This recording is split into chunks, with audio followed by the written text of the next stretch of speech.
अस्सलाम वालेकुम। आज फिर मैं एक नया आप लोग की स्टोरी सुनाना चाहती हूँ।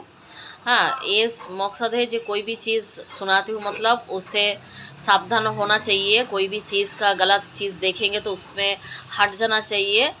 इसलिए मैं कहती हूँ, जो सुनती हूँ, जो आँखों से देखती हूँ, कभी किसी मुँह से सुना हूँ, तो वो चीज़ मैं सुनाती हूँ और ये सब रियल है। तो ये जो है ना, शादी का घर था, दोनों शादी का घर था, लड़का लड़की दोनों का शादी का घर है। हाँ, शादी था घर में। तो लड़का लड़की की माँ बाप देख के ही दे रहे थे, उनका लव मैरिज नहीं था। तो दोनों को मर्जी से लड़का ने लड़की को देखा, देखने आया, पसंद से ही शादी हो रही है, माँ बाप के पसंद से शादी हो रही है।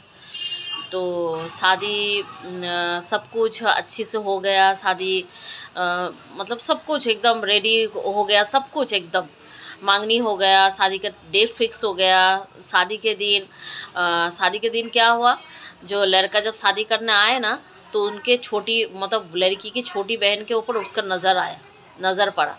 क्योंकि जब उस लड़के ने वो लड़की को देखने आया था, तब उसके छोटी बहन घर पे नहीं थे, वो हॉस्टल में पढ़ाई लिखाई के लिए हॉस्टल में थे। तो वो लड़का ने उसके बहन को नहीं देखे थे।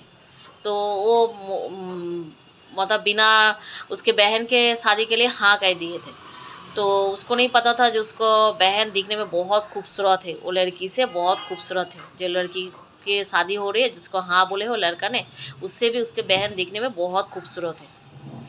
जब लड़का ने नहीं देखे थे, हाँ बोल दिए थे, शादी के डेट फिक्स हो गया, सब कुछ हो गया। तो शादी के दिन जब लड़का निकाह करने के लिए आए, तो फिर जब वो लड़की को बाजू में वो उसका बहन बैठे ना, तो उसने लड़की को नहीं देखे, तो उसके बहन की तरफ एक मतलब नज़र एकदम बहन की तरफ ही है।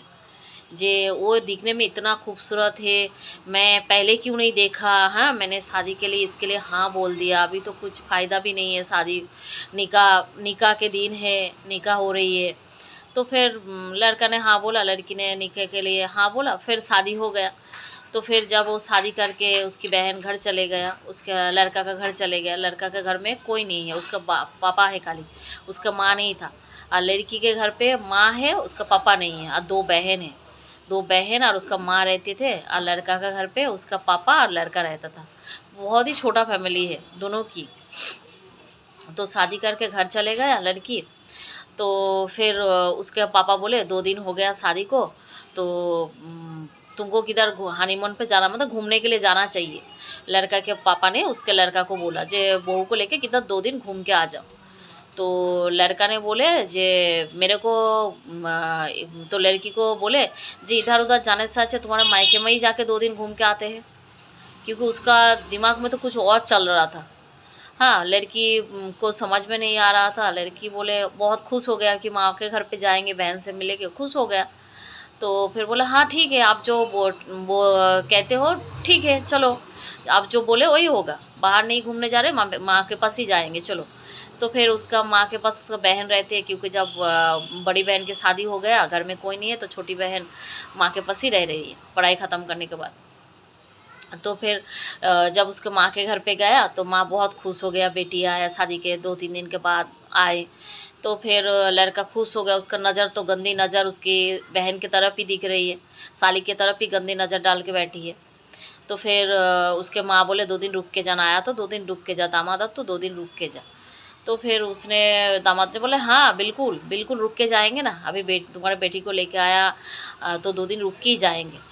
तो फिर उसको मौका मिल गया साली के साथ मजाक मस्ती करने का, सब मजाक मस्ती। और साली के दिमाग में इतना ये नहीं था कि मेरा जीजू का मकसद क्या है, मेरा जीजू के दिमाग में क्या चल रही है। उसमें ना वो जैसे नॉर्मली मजाक मस्ती करते हैं वैसा करते हैं जैसे साली करते हैं। तो फिर लड़का ने अचानक से देखा उसके बड़े बहन के हाथ पे एक ताबीज़ बंधा हुआ है।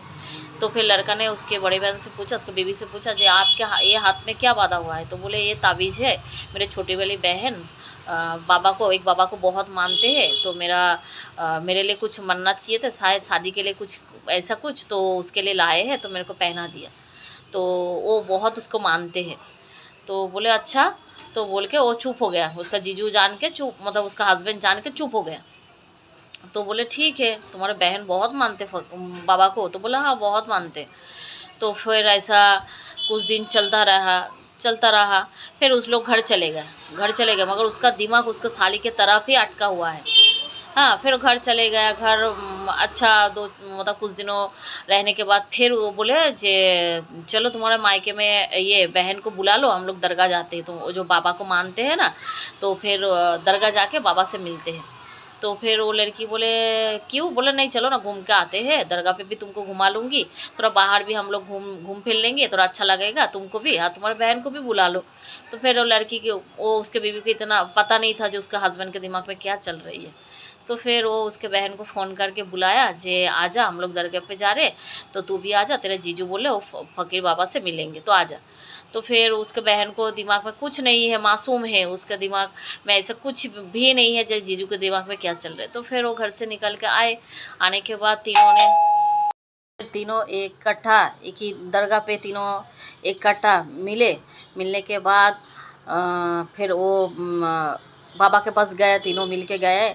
तो बाबा ने बोले जो बड़े वाली बेटी को, उसके बड़े वाली बहन को, तो बोले ये जो बेटी ये चादर लो, तुम उधर चरा के आ जाओ, दरगाह पे चरा के आ जाओ, तुम अकेले जाओ, ऐसा बोले। तो फिर वो बोले ठीक है बोल के उसके बहन पता है जो उसका बहन उसको बहुत मानते हैं, हमेशा बाबा बाबा करते हैं, जो जो मांगे बाबा से, जो दो दिया मेरे को ताबीज़ वो सब मतलब हर चीज़ मेरे को पूरा हुआ। जो भी मैंने मांगा, जो भी मैंने मन्नत किया, तो सब पूरा बाबा की वजह से पूरा हुआ, ऐसा सोचते हैं। जो बाबा जो बोलते हैं वो सही होता है। तो उसके बहन ने क्या किया, बड़ी वाली बहन को बोला ये लो चादर, बाबा ने बोले जो चरा के आ जाओ तुम अकेले। हाँ, फिर वो क्या क्या चले गए, अकेले चले गए चादर चराने, उनका हस्बैंड और उसका बहन उधर बैठे थे बाबा के पास।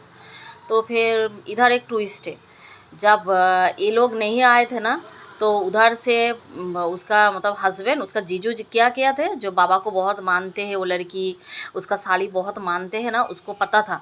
तो उसने किया क्या, बाबा के पास आगा वो आए ना आके, तो बाबा सही नहीं था, वो ढोंगी था। हाँ, क्योंकि ऐसा बहुत सारा फ्लड है, मतलब बहुत सारा है जो पैसा लूटते हैं, सोना लूटते हैं, बहुत सारा है जैसा मतलब हर चीज़ लूटते हैं, इंसान को धोखा देते हैं, और इंसान वो चीज़ में यकीन कर लेती है जे ये बाबा ने बोला तो ये सही होगा, ये ताबीज़ दिया तो सही होगा। ये सब नहीं है, ये सब यकीन मानना नहीं चाहिए, क्योंकि यकीन रखना है तो अल्लाह रब्बुल इज़्ज़त से रखना चाहिए, क्योंकि अल्लाह रब्बुल इज़्ज़त ही है जो आपका हर चीज़ पूरा कर सकती है। क्योंकि अल्लाह ना तोल के देते हैं ना गिन के देते हैं, मगर जो भी देते हैं दिल खोल के अल्लाह रब्बुल इज़्ज़त अदा करती है। तो फिर अल्लाह से उम्मीद रखना चाहिए, हमेशा अल्लाह के ऊपर अकीदा रखना चाहिए, जो अल्लाह जो करेंगे मेरे लिए बेहतर करेंगे। वो चीज़ बाद में समझ आते हैं, जे सब बोलते हैं ऐसा क्यों हुआ, ऐसा क्यों होगा, मगर ऐसा बाद में समझ आते हैं जो अल्लाह रब्बुल इज़्ज़त ने जो भी किया अच्छे के लिए किया। तो फिर ये सब में ढोंगी की बात में, बाबा की बात में, कभी ये सब में ताबीज़ में ये सब नहीं आना चाहिए। मैंने यही बोल रहा हूँ, अल्लाह के कलम सब अच्छे हैं।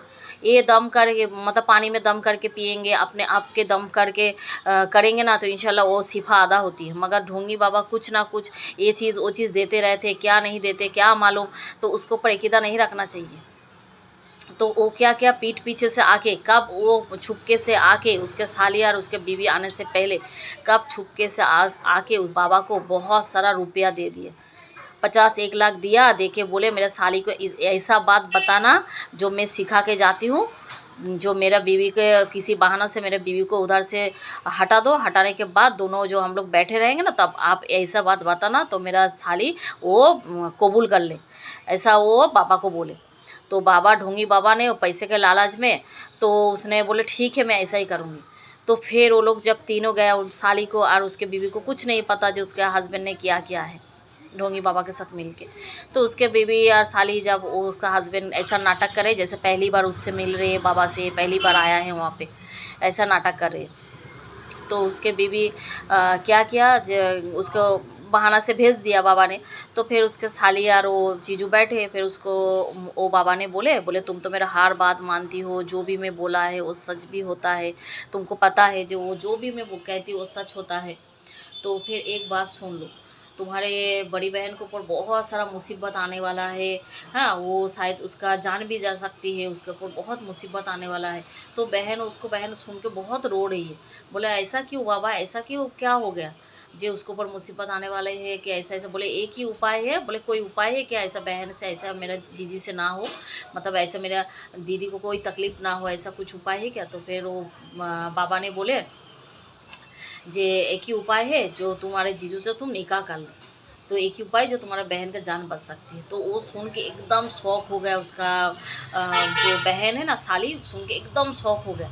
तो उसने बोले जे क्या बोल रहे बाबा, वो मेरा बहन का हस्बैंड है, मैं ऐसा नहीं कर सकती। हाँ, ये क्या कर रहे आप, मैं ऐसा नहीं करूँगी। तो बोले देखो अगर नहीं किया ना तो फिर हमारे बहन के ऊपर कुछ ना कुछ हादसा होते रहेंगे।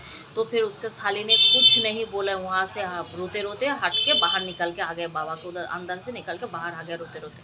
फिर उसके जीजू भी बाहर आके उसको समझा रहे जे देखो मैं भी तुम्हारे बहन को बहुत चाहती हूँ, हाँ बहुत प्यार करती हूँ तुम्हारा, अगर जे दीदी को कुछ हो गया तो क्या होगा मेरा, तुम जो फ़कीर बाबा बोले वो एक्सेप्ट कर लो, हाँ को तुम्हारे जीजी का जान बच जाएगा, कुछ नहीं होगा तुम्हारे दीदी को। ऐसा उसको बैला फुसला रही है उसका, क्योंकि उसका गंदी नज़र जो उसके साली ऊपर पड़ गया है। तो उसका साली बोले नहीं जीजू ये क्या कह रहे हैं आप मेरा दीदी का हस्बैंड है, मैं ऐसा कभी सोच भी नहीं सकते, कुछ नहीं होगा मेरा दीदी को, बोल के वहाँ से वो चले गए। उसके साली वहाँ से चले गए। तो फिर उसके दीदी पूछे तो बोले उसका कोई अर्जेंट फ़ोन आएगा, चले गया, तो चलो हम लोग घर चलते हैं। तो घर आ गए। तो फिर उसके क्या किया, उसके हस्बैंड ने एक एक ऊपर दिमाग लगा रही है जो किया जाए जो उसको सच हो जाए, जो उसके ऊपर मुसीबत आ रही है, जो उसका बहन मान ले, ऐसा कर रही है। तो क्या किया, उसको जो किचन में खाना बनाने के लिए जो स्टूल है, जो चढ़ के कभी कुछ उतारने के लिए स्टूल रहते हैं, तो वो क्या किया, जो चढ़ने के लिए ऊपर से कुछ लेंगे, उसका हस्बैंड को जैसे ही मालूम पड़ा आके स्टूल का खिला निकाल दिया। जो वो ऊपर से गिर जाएगा तो उसको बहन को बोलूँगी देखो क्या हो गया तुम्हारी दीदी को, तुमने मेरा बात नहीं मान रहे हो, फकीर बाबा की बात नहीं मान रहे हो, देखो क्या हो गया, बोल के ऐसा ही हुआ। उसके दीदी जई किचन में आया, आके जो ही कुछ भी उतारने गया तो स्टूल का खिला ढीला कर दिया था, फिर गिर गया। तो उसको बहुत पैर में चोट आया। तो फिर उसके माँ बहन सब भाग के आ गया, फ़ोन किए जो तुम्हारे दीदी को ऐसा हो गया, देखो तुम बात नहीं मान रहे। उसको बार बार सता रहे, उसके बहन को, उसके साली को बार बार उसको जीजू फ़ोन करके सता रहे। तो उसके माँ उसका बहन सब भाग भाग के आया, आके देखे पैर में मोच आया, तो हल्का फुल्का चोट लगे थे। तो फिर कुछ दिनों में ठीक हो जाएगा। फिर उसके साली को बाजू में बुला के कुछ बहाने से फिर बोल रहे देखो तुम्हारे दीदी का हाल क्या हो रहा है, तुम नहीं मान रही हो, मान जाओ, ऐसा बोले। हाँ, तो फिर उसके बहन बोला नहीं कभी नहीं मानूंगी, बोल के फिर उसके माँ के साथ वो घर चले गए। उसके बहन फिर जे घर में जैसे नॉर्मल रहता वैसा फिर है। तो फिर क्या किया उसने, क्या किया, फिर कबर्ड का जो कबर्ड में कपड़ा रहता है उसका पैर जो नीचे का हिस्सा वो निकाल दिया, जैसे ही कबर्ड खोलेंगे तो उसके ऊपर गिर जाए ऐसा कर दिया। तो फिर कुछ दिनों के बाद फिर ऐसा किया ना, तो जैसे ही कपड़ा उसने उसके बहन निकालने का पूरा कबर्ड उसके ऊपर आके गिर गया। हाँ, गिर गया। तो फिर उसके जीजू पूरा सीरियस कंडीशन में उसका बैन हो गया। फिर हॉस्पिटल में गया, जाके सीरियस है उसका डॉक्टर ने बोले बहुत कंडीशन ख़राब है, क्योंकि इतना भारी चीज़ उसके ऊपर गिरा है, उसको ऑपरेशन करना पड़ेगा, सर पे बहुत गहरी चोट आया। तो फिर उसका जीजू उसका बहन को बोला तुम्हारे वजह से हो रहे, क्योंकि तुम्हारी बाबा ने बोले ऐसा ऐसा होगा, ऐसा ऐसा होगा तुम्हारे दीदी के ऊपर, तो फिर कि तुम्हारे दीदी का क्या जान लेना चाहते हो, देखो तुम्हारे दीदी को क्या क्या हो रहे, तुम मान जाओ, मुझसे निकाह कर लो। हाँ, ऐसा बोले जा रहे। फिर उसका बहन बोले नहीं मैं कभी नहीं ऐसे करूँगी, मान ही नहीं रहे उसका बहन, क्योंकि उसका बहन के दिल में कोई चोट नहीं था, मासूम थे वो। जो मेरा अपने बहन का घर कैसे बर्बाद करूँ, कैसा क्या करूँ, उसको मान ही नहीं रही है। फिर जब उसको बहन बहुत सीरियस हो गया था, सीरियस हो गया ना डॉक्टर ने बोले, तो फिर उसने मजबूरी, उसके जीजू आके बार बार उसको बोले जा रहे, बोले तुम्हारे बहन को कुछ हो गया तो क्या करोगे कुछ। तो फिर उसने मजबूरी में उसके जीजा के साथ रहने लगी, निकाह नहीं किया, रहने लगे, क्योंकि वो फ़कीर बाबा ने बोले साथ में रहो बाद में निकाह कर लेना, मतलब उसका जो मकसद था उसका जीजू का वो पूरा हो गया। फिर उसके घर पे ससुराल में आके रहने लगे, और उसका दीदी हॉस्पिटल में इलाज चल रहा था उनका, उसका हॉस्पिटल में उसका माँ देखभाल कर रहे थे, और इधर उसका लड़का का बाप, लड़का और वो लड़की उसका साली घर में थे, क्योंकि वो उसका पापा को बोल रहे जो पापा वो आया है बहन उसका, जो घर में खाना बनाना ये सब हम दोनों का तो कोई देखने भाल करने वाला नहीं है, तो वो सब करके दे रहे हम लोग को, हाँ इसलिए वो आई है। तो फिर उसके पापा ने बोला ओ अच्छा बेटा इसलिए आए हो, तो बोला हाँ। तो फिर ऐसे को बना के खिलाना, ऐसा पिलाना सब कर रही है, सब कर रही है। फिर उसका पापा को ऐसा महसूस ही नहीं हुआ जो दोनों का क्या मतलब क्या चल रही है, क्या है, कुछ है। मगर उसको जो साली है और मजबूरी में सब उसको धमकी दे रहे, बार बार उसके बहन के खिलाफ उसको ब्लैकमेल कर रही है, जो कुछ हो जाएगा ऐसा वैसा, उसको बहन के लिए वो सब कुछ कर रही है। इसका जो नेक्स्ट एपिसोड है ना, मैं आपको फिर कल बताऊंगी, आप ज़रूर देखना। हाँ।